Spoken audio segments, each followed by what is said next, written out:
Hello and welcome to the latest episode of Toy Geek Maniac. I am Chad Miller, and today we are going to be talking about the Walgreens exclusive Marvel Legends of the Fantastic Four.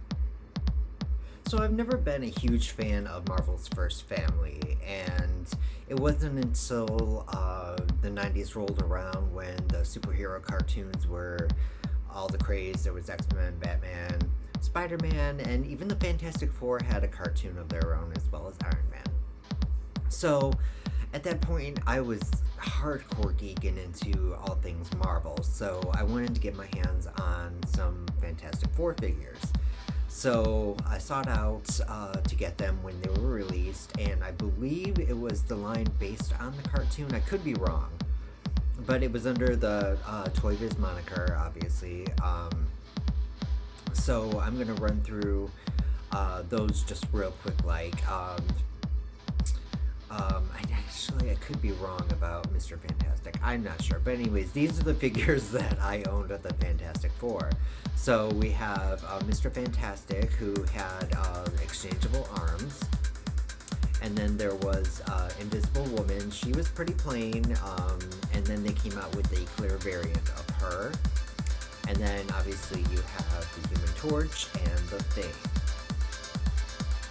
So it was pretty nice to have like a nice full set of Fantastic Four figures. Unfortunately, that's the only figures that I had of them until recently. Walgreens had their own exclusive versions of Marvel's first family, and let's start with Mr. Fantastic. So Reed is pretty bare bones. He's got a great face sculpt with the gray at the temples, which is necessary. And the articulation is expected where you would need it to be, as are with all the characters that they make. And what we have for Reed is two extendable bendy arms. Cut one of those bad boys off, place one in, and you have his bendy arm. And I don't find them to be that bendy, but it gives a nice aesthetic at least. Now the whole reason I wanted this line was for Sue. This is a beautiful figure of her, and I love how she looks so modern. Like, she doesn't look like that classic like mom look. I love this. She's got a great face sculpt. The hair is really nice. With her, she's got a partially invisible arm there. Same with the partial hand over here. And then, actually, this hand can pop off. And then you've got a fully formed hand for her there.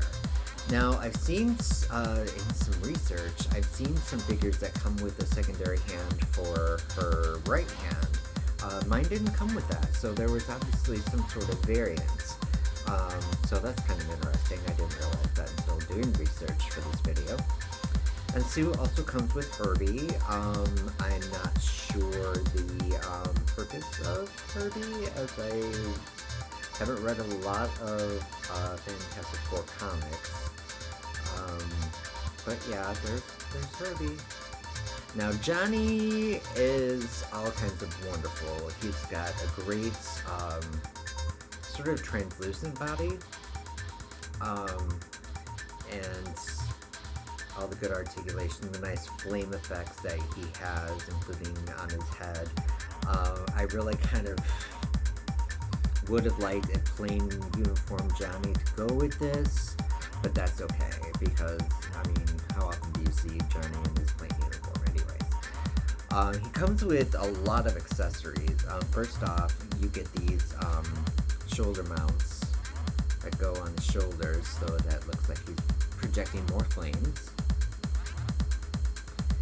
And he's got two different fist covers that can make it look like he's projecting flames or using it for flight. In conjunction with this figure, he also has two more hands. Now, sadly, I was not able to get the Thing. I saw him a few times. I just didn't have the money to get him at the moment, and next thing I know, I wasn't able to find any of the figures anymore at all, period, except online, and the prices for him were way more than I really wanted to spend. I'm sure it would have been great to complete my collection, and I'm kind of sad about this. However, I did learn something, that there is going to be another Fantastic Four line that is going to be distributed everywhere. It's going to be different figures based more on the very current comics, and it's going to feature all four apparently. And I figure if anything, I'll just buy the thing from that line, even though it's not quite the same. I would be content enough with that. Unless anybody out there has one that they're willing to part with for a reasonable price, let me know. I'll drop the email address right there. Just let me know about it. That would be cool. I'd love to work out an arrangement with you. Reed does stand pretty well considering his gangly arms, at least in this pose. Surprisingly well enough in this pose as well. I can't imagine too much else aside raising his right arm as well to display him. I knew there wouldn't be any problems with Sue. She has the basic generic female body type of most of the female figures, so there's really no issues with displaying her. Her hair sculpt doesn't make her top heavy, so that's a big plus. And Johnny's got a fairly generic male body, so no issues there really. So let's get the three of them into a fantastic pose.